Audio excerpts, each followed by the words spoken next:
Voilà, je crois, ce qui justifie en soi le choix d'un théâtre. Nous avons l'unité de lieu, qui est le lieu de l'accident. Nous avons l'unité de temps, ce sont les 5 minutes dont nous disposons.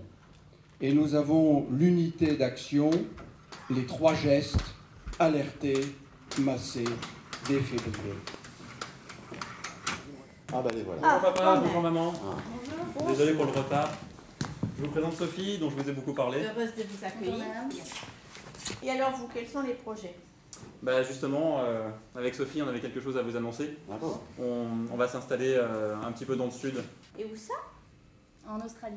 Ouh là là, dis donc papa, ça va Ah les bah oui, en effet, oui. Sophie a trouvé du travail là-bas. Et Raphaël a décidé de venir avec nous. Ça va papa? Et papa, qu'est-ce qui t'arrive? Il a déjà fait ça ce matin? Papa. Oui, oui. Ouvrez la fenêtre. Vous voulez un verre d'eau? Oui, j'y vais. Et tu t'appelles le docteur. Si l'appel nous était arrivé au moment du matin, où le monsieur avait eu déjà des prémices, visiblement, enfin, c'est ce qu'il nous est raconté, l'histoire aurait été beaucoup plus simple, beaucoup moins dramatique que celle que nous avons vue. Mais nous sommes là plutôt pour parler des limites et de la façon de faire pour les reculer. Alors, la limite, eh bien, la limite, c'est quand on appelle le SAMU alors qu'il y a un arrêt cardiaque constitué. Eh bien, on l'a vu, nécessairement, par construction, les équipes du SAMU arrivent trop tard. Les discours arrivent. Hein.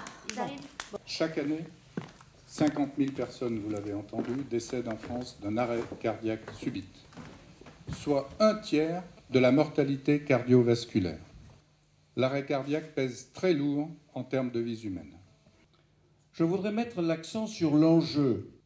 L'enjeu, c'est sauver une vie et comprendre que cela s'apprend.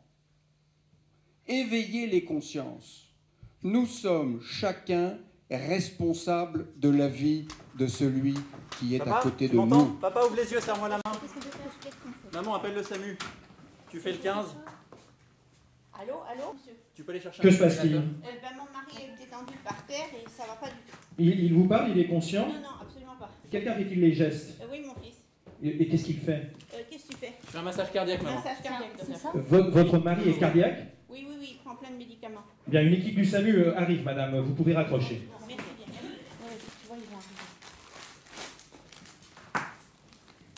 Appliquer les électrodes sur la poitrine nue du patient. Inciter et aider les Français à se former est le premier objectif de cette campagne.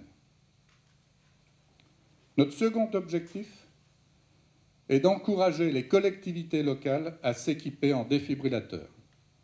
Depuis 2007, toute personne, tout citoyen peut les utiliser. Bonjour. Mon père a fait un arrêt cardiaque. D'accord, il y a combien de temps à peu près là? Il Il y a à peu près 5 minutes. Vous avez commencé le matin tout de suite? Oui. Un arrêt cardiaque, sans les gestes qui sauvent pratiqués dans l'immédiat, c'est 3% de chances de survie. Avec les gestes, c'est 30 à 40%, comme le montrent bien les statistiques. Vas-y, arrête. On prend un pouls. C'est bon, on a un pouls, il est reparti. Super. Dans les lieux publics, le nombre de défibrillateurs a doublé en 2 ans. De 1500, il est passé à 3300. Le mouvement est enclenché. Nous vous remercions donc de nous aider à relayer notre message commun.